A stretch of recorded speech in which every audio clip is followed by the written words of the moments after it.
सावधान, निसर्गाचा सर्वात मोठा इशारा. एका बाजूला महापुराचा कहर तर दुसऱ्या बाजूला दुष्काळाची चाहूल. हवामान बदलाचा महाराष्ट्रावर नेमका परिणाम किती? अल निनोमुळे पावसाचे गणित बिघडले का? चला तर मग जाणून घेऊया या विशेष रिपोर्टमधून.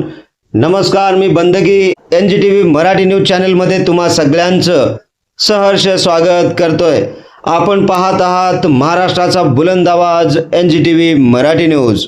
महाराष्ट्रात यंदाचा पावसाळा अनेक प्रश्न निर्माण करत आहे. एका बाजूला मुंबई, पुणे, कोकण, कर्जत, खंडाळा, घाटमाता आणि पश्चिम महाराष्ट्रातील काही भागांमध्ये मुसळधार ते अतिमुसळधार पावसाने जनजीवन विस्कळीत केले आहे, तर दुसऱ्या बाजूला मराठवाडा, विदर्भ, राज्यातील काही भाग अजूनही पावसाच्या प्रतीक्षेत आहेत. हा नेमका निसर्गाचा बदल आहे का हवामान बदलाचा परिणाम? यामागे अल निनो हे जागतिक हवामान बदलाचे संकेत आहेत. महाराष्ट्रामध्ये सध्या दोन वेगवेगळी चित्रे पाहायला मिळत आहेत. एका भागात मुसळधार पावसामुळे नद्या दुथडी भरून वाहत आहेत. अनेक ठिकाणी पूर परिस्थिती, भूस्खलन, वाहतूक विस्कळीत होणे, रस्ते बंद होणे आणि शेतीचे नुकसान मोठ्या प्रमाणात होत आहे. तर दुसरीकडे अनेक तालुक्यांमध्ये पाऊसच नाही. शेतकऱ्यांनी पेरणी केली पण पाऊस न आल्याने पिके वाळू लागली आहेत. काही भागात दुबार पेरणीचे संकट निर्माण झाले आहे. हवामान तज्ञांच्या मते यंदा पावसाचे वितरण अत्यंत असमान आहे. भारतीय हवामान विभागाने काही भागात जोरदार पावसाचा इशारा दिला असताना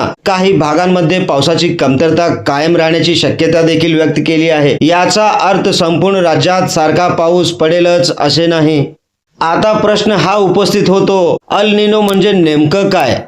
प्रशांत महासागरातील समुद्राच्या पाण्याचे तापमान सरासरीपेक्षा जास्त वाढते तेव्हा त्याला अल निनो म्हणतात. याचा परिणाम जगभरातील वारे, ढगांची निर्मिती आणि पावसाच्या पद्धतीवर होतो. भारतामध्ये अनेक वेळा अल निनोमुळे मान्सून कमकुवत होतो किंवा पावसाचे वितरण असमान होते. भारतीय हवामान विभागाने यंदा अल निनोची स्थिती विकसित होत असून ती मान्सून दरम्यान अधिक प्रभावी होऊ शकते असे स्पष्ट मत व्यक्त केले आहे. अमेरिकेतील हवामान संस्था NOAA ने देखील अल निनो सक्रिय असल्याचे जाहीर केले असून त्याचा जागतिक हवामानावर मोठा परिणाम होण्याची शक्यता व्यक्त केली आहे. मात्र यावेळेस तज्ञांचे देखील मत महत्त्वाचे आहे.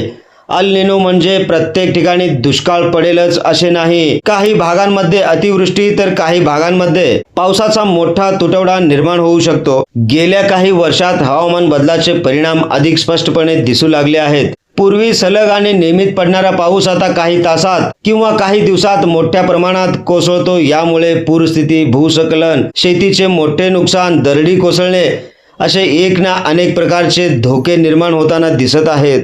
यामुळे अशा घटना वारंवार होणे हे आता एक सामान्य स्थिती निर्माण झाल्यासारखी झाली आहे. शेतकऱ्यांसाठी ही परिस्थिती सर्वात मोठे संकट ठरत आहे. एका बाजूला अतिवृष्टीमुळे उभी पिके वाहून जात आहेत, तर दुसऱ्या बाजूला पावसाच्या अभावी बियाणे, खते आणि मशागतीवर केलेला खर्च वाया जाण्याची वेळ आलेली आहे. हवामानातील ही अनिश्चितता शेतीसाठी मोठे आव्हान बनत चाललेली आहे. भारतीय हवामान विभागाकडून नागरिकांना सतत अधिकृत हवामान अंदाजावर लक्ष ठेवण्याचे आवाहन करत आहे. ज्या भागात अतिवृष्टीचा इशारा आहे त्या भागातील नागरिकांनी नदी, ओढे, नाले, धोकादायक ठिकाणी जाणे टाळावे. तसेच शेतकऱ्यांनी स्थानिक कृषी विभाग आणि हवामान विभागाच्या सूचनांवर शेतीची कामे पूर्ण करावीत.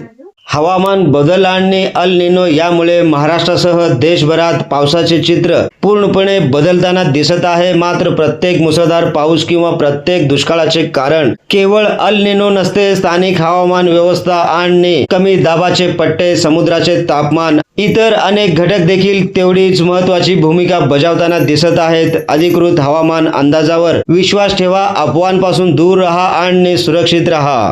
अशाच प्रकारच्या ताज्या हवामान अपडेटसाठी पाहत रहा महाराष्ट्राचा बुलंद आवाज NGTV Marathi news. NGTV Marathi news चॅनलच्या सर्व सोशल मीडिया हँडल्सना आत्ताच लाईक करा, शेअर करा, कमेंट करा, सबस्क्राईब करा.